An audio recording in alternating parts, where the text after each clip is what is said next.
কারণ আল্লাহর ধরা বড় শক্ত, এটা সাধারণ ধরা না। দুনিয়াতে মামলা হামলা হইলে বড় ভাই ছোট নেতা বড় নেতা পাতি নেতার মাধ্যমে ছুটে যায়, কিন্তু ওই মামলায় যদি একবার আসামি হন বাঁচার কোনো সুযোগ না, কেউ আপনার সাহায্য করবে না। এখানে কোন নেতার ফাতি নেতার বক্তব্য চলবে, কোন নেতার পাতি নেতার বক্তব্য চলতো না। এমনকি আপনি যারা দূরে আছেন লেজো ফির সাহেবের লেজো ফির সাহেব কাম হইতো না। আপনি তো জপ্তাছেন যে ফির দর্শি সুজা জানা তুলে যান। আল্লাহ বলেন ইয়াউমা ইয়াফিরুল মারউ মিন আখিহি ওয়া উম্মিহি ওয়া আবি ওয়া সাহিবাতিহি ওয়া বানি। আল্লাহ বলেন কিয়ামতের মাঠে মা তার সন্তানরই পরিচয় দিবে না, আর তোমার ফিরে তোমার সম্মান দিব, ফিরে তোমারে সুপারিশ করব। কথা বল না দি মা তে কি মাসির আদর বেশি? আল্লাহ বলেন ইয়াউমা ইয়াফিরুল মারউ মিন আখিহি ওয়া উম্মিহি ওয়া আবি ওয়া সাহিবাতিহি ওয়া বানি। কিয়ামতের মাঠে মা তার সন্তানদের পরিচয় দিবে না, সন্তান মাকে পরিচয় দিবে না, স্ত্রী তার স্বামীর পরিচয় দিবে না, স্বামী তার স্ত্রীকে পরিচয় দিবে না। যুবক ভাইরা, যে স্ত্রীর জন্য আপনারা শহরে প্লাট নিয়ে থাকেন, গ্রামের মধ্যে মা বাবাকে রেখে শহরে গিয়া বউ নিয়ে থাকেন, সেই বউ হাসরের মাঠে পরিচয় দিবে না। বলবে দুনিয়াতে আমার কোনো স্বামী ছিল, মা বলবে দুনিয়াতে আমার সন্তান ছিল না। এতগুলা কারণ কেন? বলে হাসরের মাঠে সবাই বলবে ইয়া রব্বি নাফসি। কেউ কারো হবে না, মা সন্তানের পরিচয় দেয় না গো, বাবাও সন্তানের পরিচয় দেয় না। তাই আমি আপনাদেরকে বলি যুবক ভাইরা, ওই কানের আসামি যদি হয়ে যায়, কেউ আমাদেরকে বাঁচানোর জন্য সুপারিশ করবে না। আমরা শুনি নবী সুপারিশ করে, হ্যাঁ নবীকে সেই দায়িত্ব আল্লাহ দিবে। লিত্তাগিনা মাআবা, সীমা লঙ্ঘনকারীদের জন্য জাহান্নাম, লাবিসিনা ফিহা আহকাবা, যুগের পর যুগ জাহান্নামে থাকবেন। সেখানে আয়েশা কেউ সুপারিশও করবে না, সুপারিশ করে আপনাকে বাঁচানোর সুযোগ নাই। যিনি সুপারিশের অর্ডার পাবে, তিনিও যদি দেখে আপনার আমলনামায় নবীর সুন্নত নাই, নবীর তরিকা নাই, আল্লাহর হুকুম নাই, নবী সেদিন আপনাকে সুপারিশ করবে না। হায় আফসোস, মানুষ দৌড়ায়া নবীর কাছে যাবে, নবী মানুষকে পানি পান করাবে নবীর বরকতি হাত দিয়া রে। নবীর বরকতি হাতের পানি যারা পান করবে আর কোনোদিন পিপাসা লাগবে না। আল্লাহর নবীর বরকতি হাতের পানি পান করার জন্য দলে দলে দলে দলে মানুষ নবীর কাছে যাবে। কিন্তু আফসোস হলো, একটা দল যখন পানি পান করতে যাবে, এদের মাঝখানে আর নবীর মাঝখানে পর্দা পড়ে যাবে। পর্দা পড়ে গেলে নবীও তাদেরকে দেখবে না, তারাও আমার নবীরে দেখবে না। আমার যুবক ভাইরা, আল্লাহর হাবিব চিৎকার দিয়া বলবেন মালিক, আপনি তো আমারে পানি দিলেন আমার গুনাহগার উম্মতকে পান করানোর জন্য। আমি পানিটা নিয়ে আসছি পান করাবো, মাঝখানে এখন দেয়াল পড়ে গেছে, পর্দা পড়ে গেছে, আমি তাদেরকে দেখি না, তারাও তো আমারে দেখে না। মাবুদ এমনটা কেন হয়ে গেল? আল্লাহ আওয়াজ দিয়া বলবে, বন্ধু আমি যা জানি আপনি নবী তা জানেন না। আল্লাহ বলবে, বন্ধু আপনার দিল বড়া মহব্বতটা লইয়া পানি পান করানোর জন্য দাঁড়ায় আছেন গো, উম্মতরে পানি পান করাবেন। কিন্তু যারে পানি পান করাবেন সে দুনিয়াতে আপনার রেখে যাওয়া ইসলাম পালন করে নাই, আপনার দান দান ভাঙ্গা ইসলাম পালন করে নাই, আপনার রক্ত মাখানো ইসলাম পালন করে নাই। আপনি যে তাদের কাছে ইসলাম আমানত রেখে আসছেন, তারা সেই ইসলাম পালন করে নাই, তারা মন গড়া জীবন যাপন করছে। এই মানুষগুলি দুনিয়াতে তাদের পীর ফকিরদের কথা ইসলাম তারা পরিচালনা করছে, তারা কথায় কথায় বেদাত কাজ করছে, শিরিক কাজ করছে। যদিও আপনার উম্মত, কিন্তু আমি আল্লাহ আপনার বরকতি হাতের পানি তাদেরকে পান করতে দিব না। এই আশিকে রাসূল যুবক ভাইরা দিলের কান লাগায়া শুনেন গো, হাসরের মাঠে একটাই তো সুযোগ যে আমাদেরকে সুপারিশ করবে আমার নবী আমাদেরকে সুপারিশ করবে। যখন মানুষ দিশেহারা হয়ে যাবে, মানুষ যখন পাগলের মতো ঘুরতে থাকবে, কোথাও কোনো সাহায্য পাবে না, তখন মানুষ একটা পর্যায়ে আমার নবীর কাছে বলবে, নবী গো, হাসরের মাঠে আপনি ছাড়া কোনো উপায় নাই। সেদিন আমার নবী সুপারিশ করলে আমরা সুপারিশের মাধ্যমে চিরস্থায়ী জান্নাত পাওয়ার আশা রাখি। কিন্তু যদি নবীর তরিকায় জীবন যাপন না করি, নবীর কথা অনুযায়ী জীবন যাপন না করি, আল্লাহর হুকুম না মানি, মন গড়া জিন্দেগি চালাই, সই না রাখো, নবীর বরকতি হাতের পানি তো পান করতেই পারবা না। আর যা করছো, আকাম কোকাম, দিনের কাম রাত্রের কাম যা করছো, সবগুলার হিসাব আল্লাহর সামনে দাঁড়ায়া দিতে হবে। আর হিসাব দিতে গেলেই তুমি জেনে রাখো ধরা পড়ে যাবে। বলতেছে আমার এই বান্দাটাকে আমার দয়া মায়া দিয়ে জান্নাতে ঢুকাও। সে আবার কাউন্টার দিয়ে কয়, আল্লাহ আপনার দয়া মায়াই যদি জান্নাতে যাওয়ান লাগে, তো 500 বছরের ইবাদতটা গেল কই?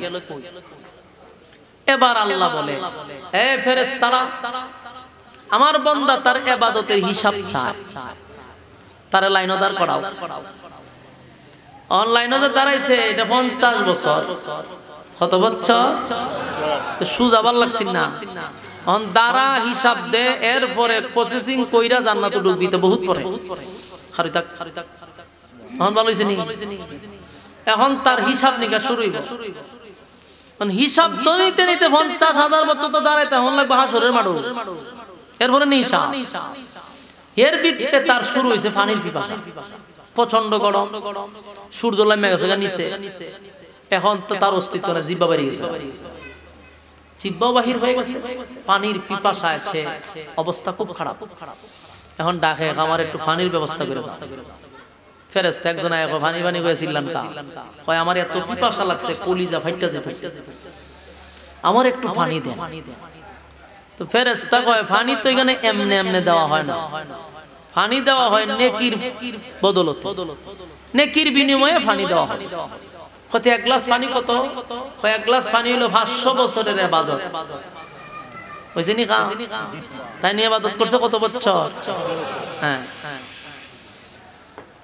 এবার লোকটা বলে, হায় হায়, আগেই তো বলা আছে সোজা যাইতাম জান্নাতে, গেলাম না, এখন আমার ইবাদতের বিনিময়ে আমি জান্নাত চাই।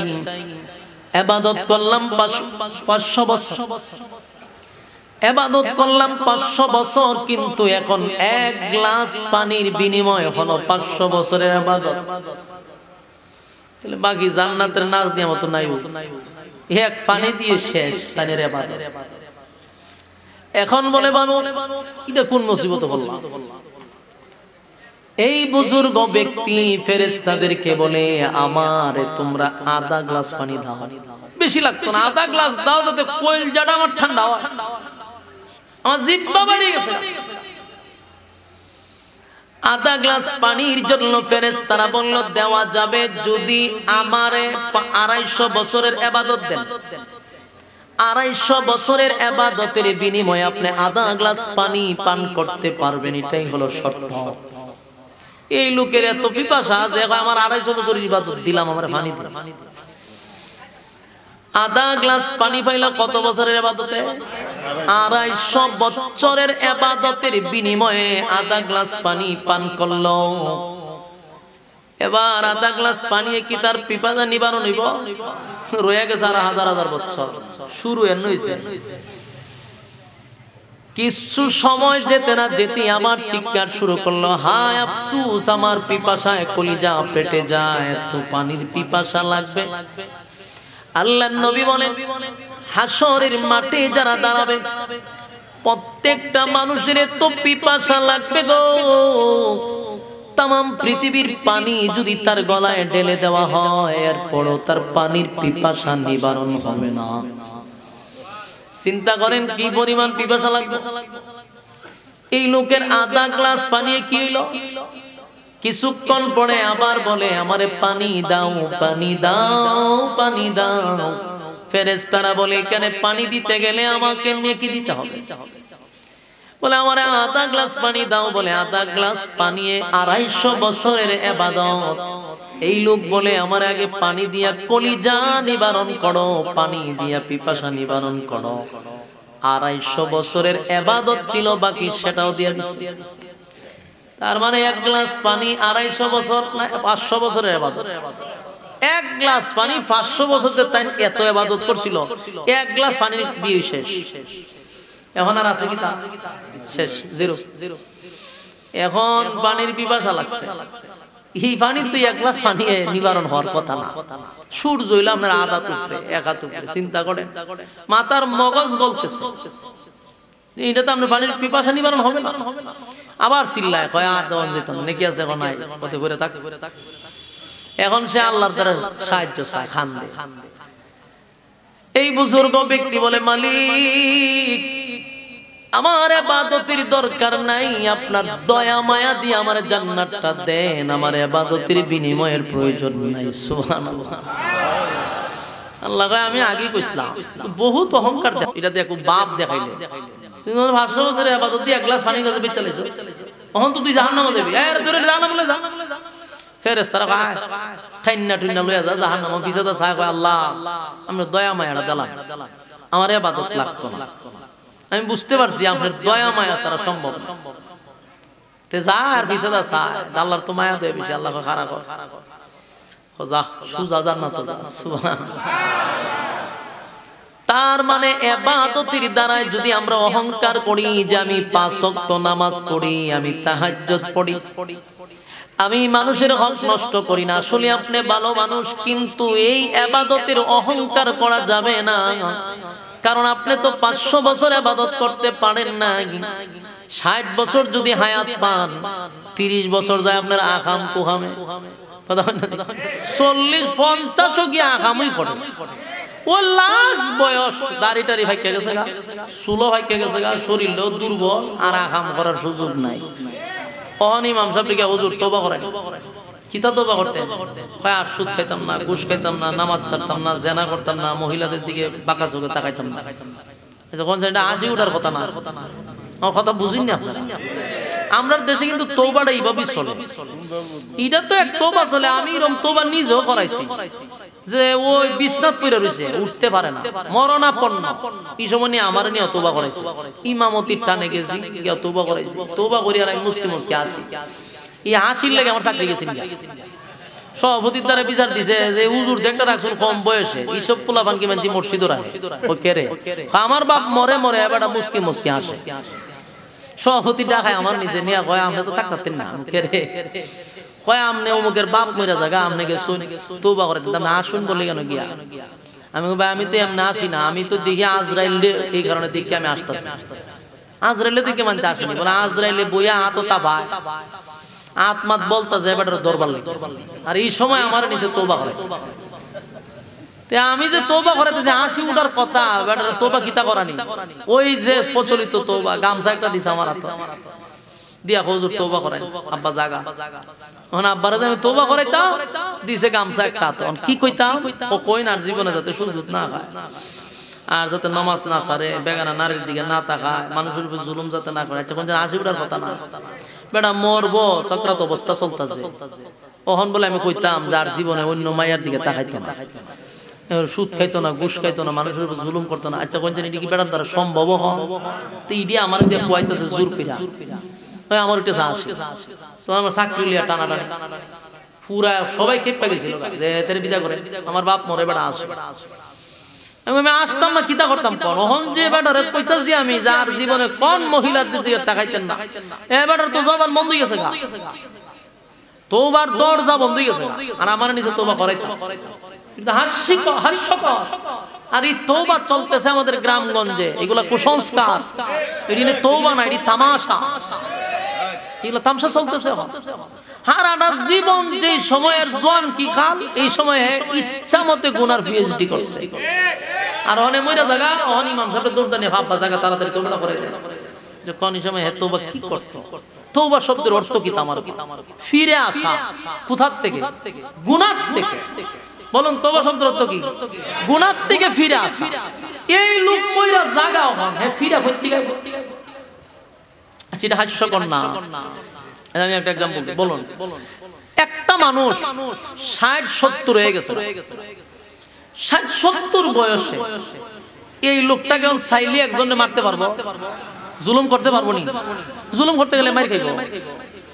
একটা মানুষ চাইলে এখন 70 বছরকে সুদ খাইতে পারতো না, সুদের টাকা উড়াইতে গেল শক্তি লাগে।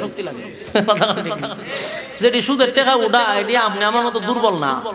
লঙ্গি একটা পিন্দা দেখবেন পিছনে লঙ্গিটা উল্টাই হ্যাঁ আটে আর কয় কি তারি গত মাসের টাকা তো দিছত না, ভাড়ায় উঠাইলাম টাকার তাড়াতাড়ি দে, ওই রকম শব্দ চয়ন করে আবার টাকা উড়ায় আনে।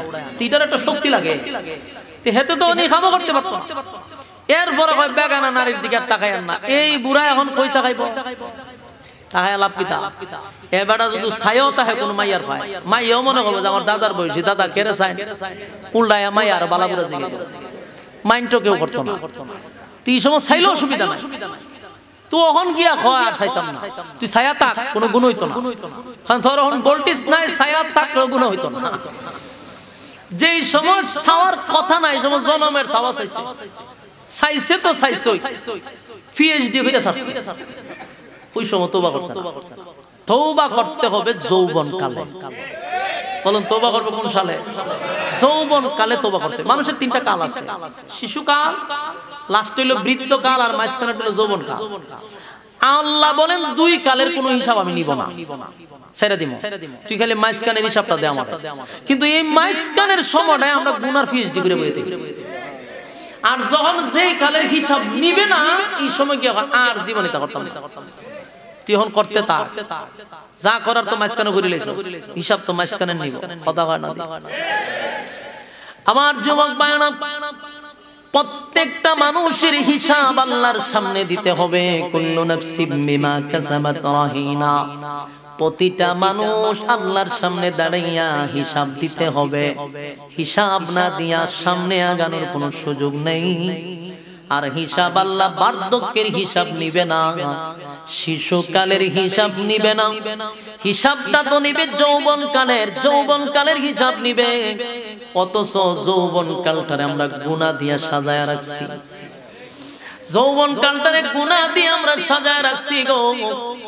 এই জন্য তওবা যদি করতে হয় যৌবনকালে করো, তওবা বৃদ্ধকালে করলে এটা হাস্যকর, হাস্যকর। আর প্রচলিত গ্রামের একটা সচরাচর একটা প্রচলিত কুসংস্কার চালু আছে, মুর্শিদের ইমাম সাহেবগুলারে নিয়ে যায়, যখন মানুষটা সাকরাত অবস্থায় পড়ে থাকে, মরণাপন্ন, তখন নিয়ে যায় হুজুর আব্বারে তওবা করায়া দেন, আব্বা বাঁচতো না, তওবা করে লাভ পিতা।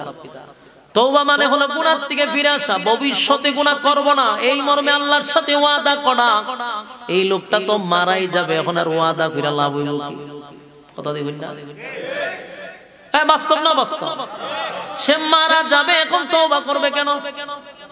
তওবা তো করতে হবে। আমি আল্লাহর কাছে তওবা করলাম, মালিক জীবনের সব গুনার উপরে আমি লজ্জিত, জীবনের সব গুনার উপরে লজ্জিত। আল্লাহ যা করলাম শয়তানের ওয়াসওয়াসায় পড়ে করছি, মালিক এখনো আমার শরীরে শক্তি আছে, আজকে থেকে ওয়াদা করলাম আর জীবনে আপনার অবাধ্য হব না, আপনার হুকুম অমান্য করব না, সীমা লঙ্ঘন করব না। এই মর্মে যদি তওবা করেন আর চোখের পানি ছেড়ে আপনি কান্দেন, আল্লাহ রাব্বুল আলামিন বলেন যেই বান্দা চাইলেই গুনাহ করতে পারে, শরীরে শক্তি আছে গো, তার ক্ষমতা আছে গুনাহ করার, চাইলেই মানুষের উপরে সে জুলুম করতে পারবে, চাইলেই সুদে টাকা লাগাইতে পারবে, চাইলেই মানুষের উপরে চড়াও করতে পারবে। কিন্তু সব বাদ দিয়া মালিকের ভয়ে সব ছেড়ে দিয়া এখন বান্দা ওয়াদা করে আর গুনাহ করব না।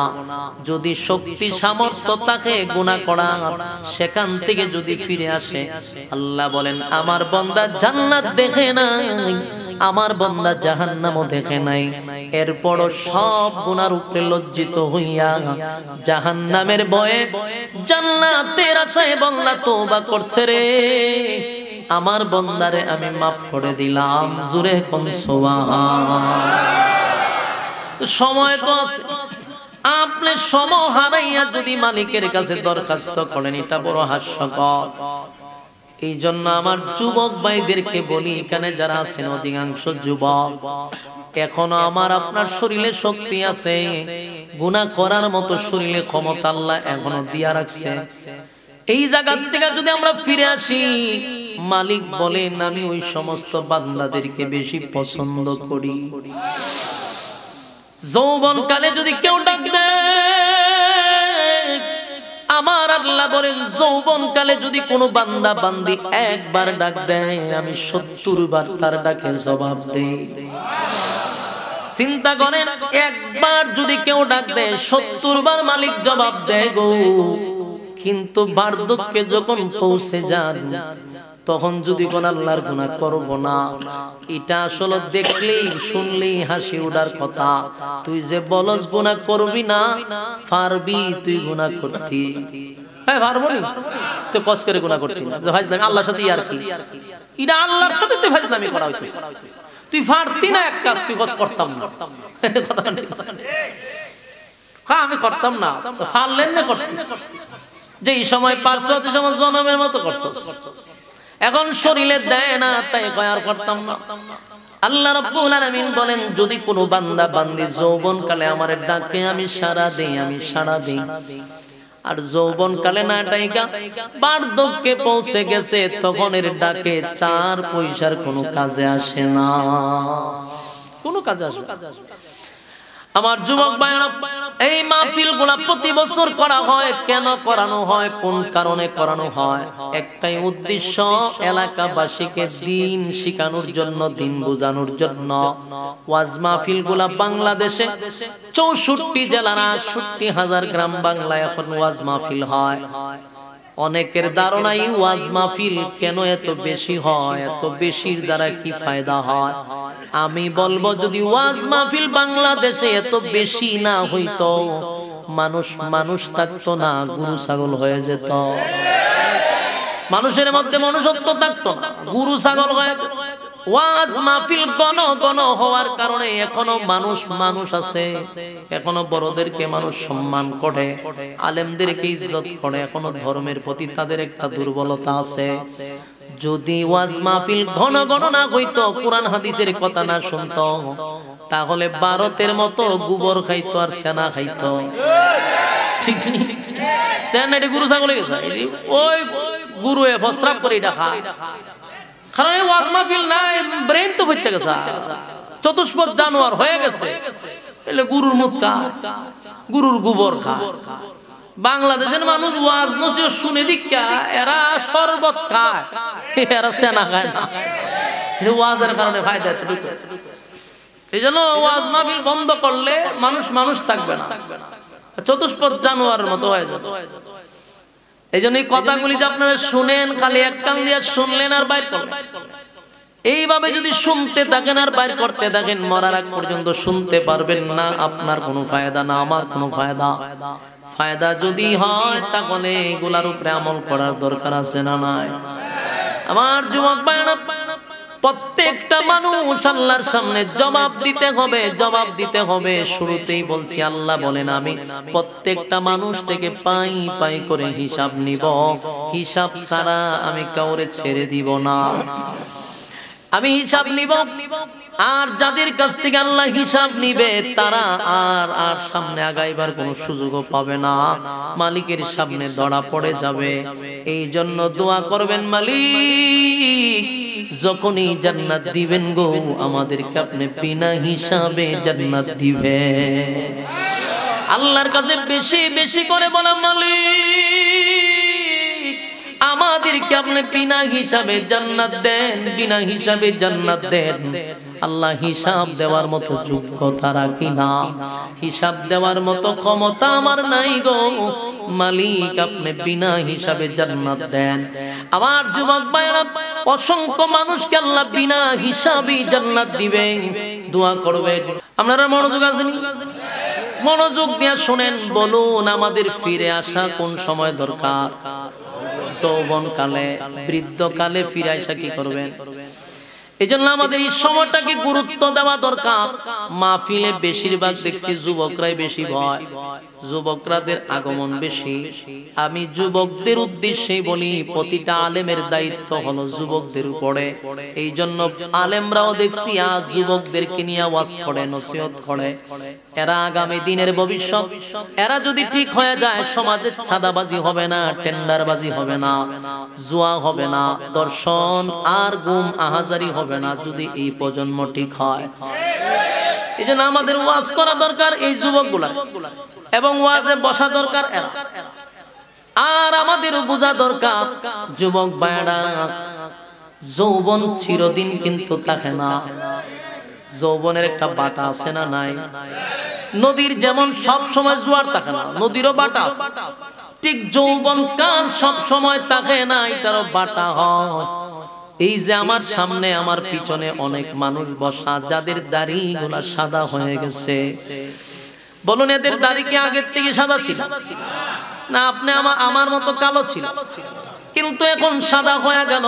তোমার যেই যৌবন, আমার যেই যৌবন, এই যৌবন তারা পাড়ি দিয়ে আসছে।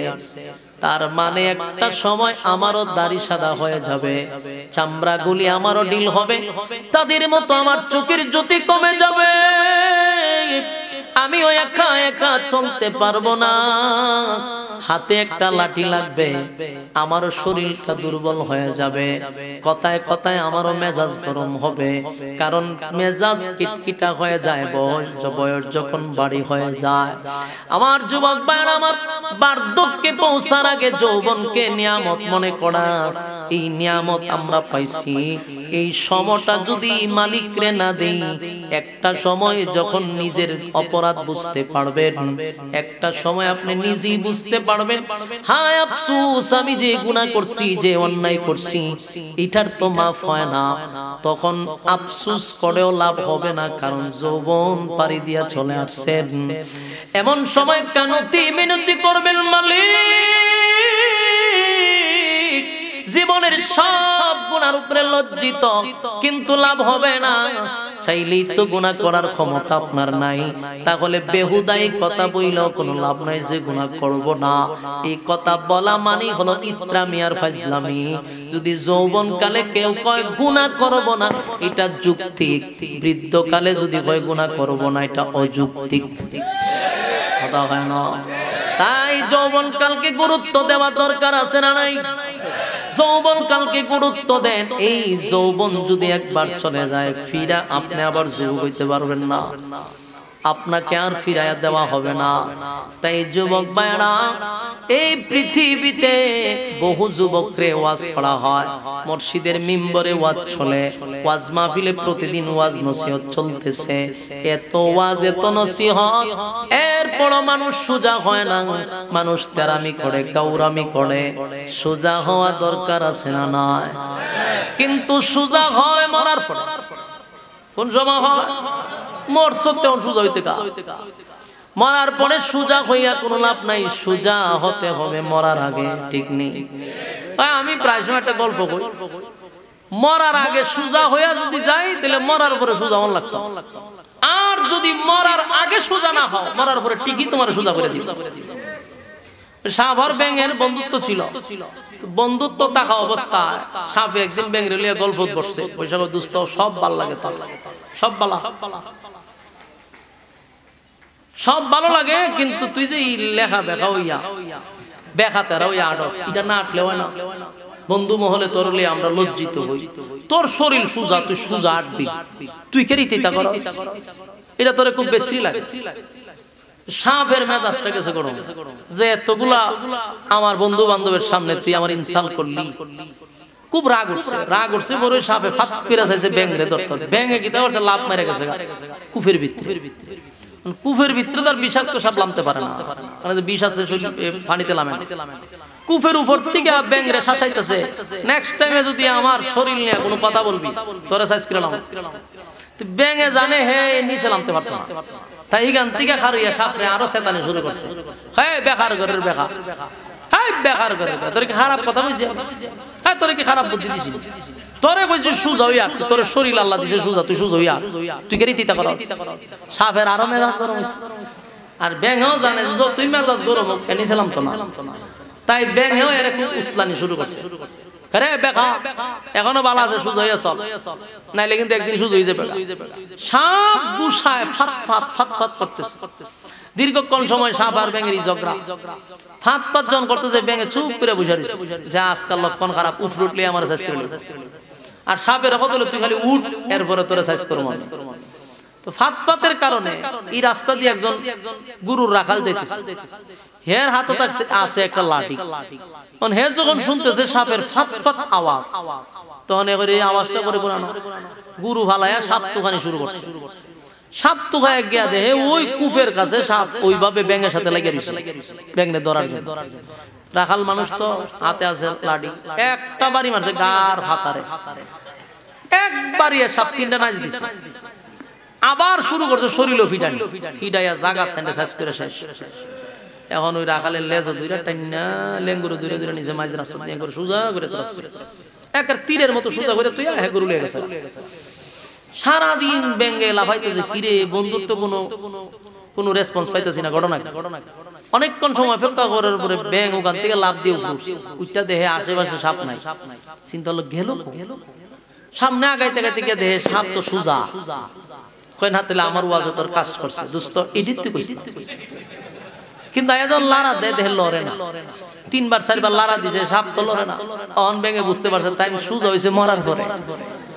তখন সাপে কয় এই সোজার কথাই কইছিলাম, এটাই কইছিলাম আমি, কিন্তু ওইলি মরার পরে ওইলি। তুই আগে যদি সোজা হয়ে আমার কথায় চলতি, এখন তোর এই সোজা অন লাগে না। বাস্তব না বাস্তব? ব্যাঙের কথাটা যদি নসিহত মনে করতো, তাহলে তার এখন মানতে সোজা করার লাগে। কিন্তু শুনলি না তো তোরা আরেকজনে সোজা করে দিছে। তো ওয়াজ নসিহত মসজিদের মিম্বরে ওয়াজ মাহফিল হইতেছে, প্যান্ডেলে হইতেছে, যুবকরে যতই বুঝানো হোক তেরামি করতে আছে, এ সোজা হইতে রাজি না। কিন্তু একটা সময় সোজা হবে, কথা কোন ঠিক নেই।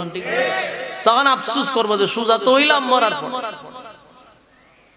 উলামায়ে কেরাম আপনাদেরকে সোজা করার জন্যই বলে, বেকা হওয়ার জন্য নয়। সোজা চায় আপনারা সোজা হইয়া চলেন, কারণ আল্লাহর ধরা বড় শক্ত, এটা সাধারণ ধরা না।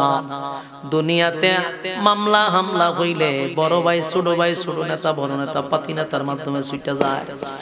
কিন্তু ওই মামলায় যদি একবার আসামি হন, বাঁচার কোনো সুযোগ না, কেউ আপনার সাহায্য করবে না। এখানে কোন নেতার ফাতি নেতার বক্তব্য চলবো, কোন নেতার পাতি নেতার বক্তব্য চলতো না। এমনকি আপনি যারা দূরে আছেন লেজো ফির সাহেবের লেজো, ফির সাহেব কাম হইতো না। আপনি তো জপ্তাছেন যে ফির দর্শি সুজা জানা তুলে দেন।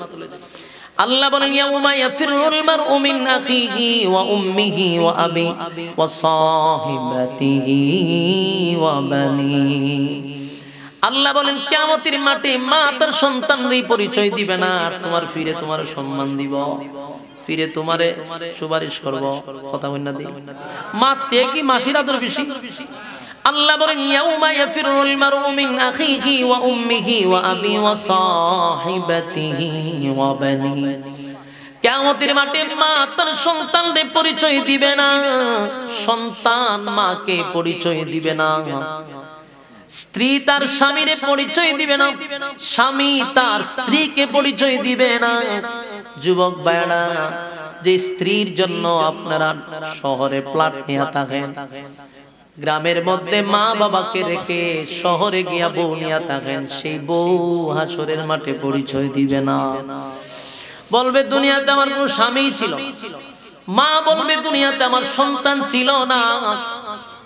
এতগুলা কারণ কেন? বলে হাসরের মাঠে সবাই বলবে ইয়া রব্বি নাফসি। কেউ কারো হবে না, মা সন্তানের পরিচয় দেয় না গো, বাবা ও সন্তানের পরিচয় দেয় না। তাই আমি আপনাদেরকে বলি যুবক ভাইরা, ওই কানের আসামি যদি হয়ে যায়, কেউ আমাদেরকে বাঁচানোর জন্য সুপারিশ করবে না। আমরা শুনি নবী সুপারিশ করে, হ্যাঁ নবীকে সেই দায়িত্ব আল্লাহ দিবে।